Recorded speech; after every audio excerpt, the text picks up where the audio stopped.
আসসালামু আলাইকুম ভিউয়ার্স, কেমন আছেন সবাই? আশা করি নিশ্চয়ই ভালো আছেন। আজকে আপনাদের সাথে শেয়ার করব মূলার চাটনি। আমি এখানে একটা মূলা নিয়েছি। মূলাগুলি এইভাবে কেটে দিয়ে একটা কড়াইয়ে ভেজে নেব বিনা তেলে।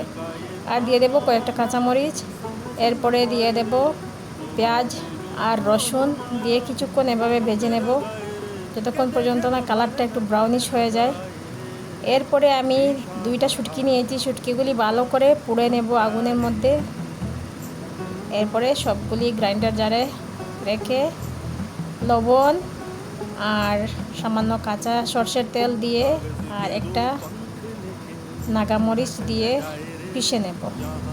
হয়ে গেল সুস্বাদু মজাদার মূলার চাটনি। কেমন হয়েছে আজকের এই ভিডিও অবশ্যই জানাবেন। আর ভালো লাগলে লাইক শেয়ার কমেন্ট করবেন। আজকের জন্য এখানে, আবার দেখা হবে আর একটা ভিডিওতে। বাই বাই, আল্লাহ হাফিজ, টেক কেয়ার। দিশাহারা কেমন বোকা মনটা রে।